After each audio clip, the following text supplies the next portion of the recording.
Le calife. Autrefois, dans Bagdad, le calife Al-Ma'mûn fit bâtir un palais plus beau, plus magnifique que ne le fut jamais celui de Salomon. 100 colonnes d'albâtre en formaient le portique. L'or, le jaspe, l'azur décoraient le parvis. Dans les appartements embellis de sculptures, sous des lambris de cèdre, on voyait réunis et les trésors du luxe et ceux de la nature.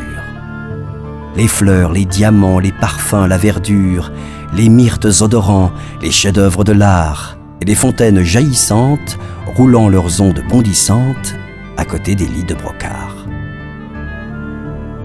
Près de ce beau palais, juste devant l'entrée, une étroite chaumière antique et délabrée d'un pauvre tisserand était l'humble réduit. Là, content du petit produit d'un grand travail, sans dette et sans souci pénible, le bon vieillard, libre, oublié, coulait des jours doux et paisibles, point envieux, point envié. J'ai déjà dit que sa retraite masquait le devant du palais. Le vizir veut d'abord, sans forme de procès, qu'on abatte la maisonnette. Mais le calife veut que d'abord on l'achète. Il fallut obéir. On va chez l'ouvrier. On lui porte de l'or. « Non, gardez votre somme, » répond doucement le pauvre homme. « Je n'ai besoin de rien avec mon atelier. Et quant à ma maison, je ne puis m'en défaire. C'est là que je suis né. C'est là qu'est mort mon père. Je prétends y mourir aussi.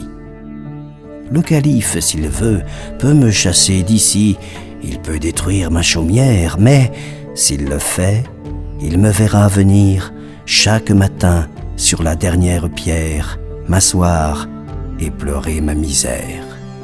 Je connais Al-Ma'mûn, son cœur en gémira. » Cet insolent discours excita la colère du vizir, qui voulut punir ce téméraire et sur le champ raser sa chétive maison. Mais le calife lui dit : « Non, j'ordonne qu'à mes frais, elle soit réparée. Ma gloire tient à sa durée. Je veux que nos neveux, en la considérant, y trouvent de mon règne un monument auguste. En voyant le palais, ils diront : il fut grand. En voyant la chaumière, ils diront : il fut juste. »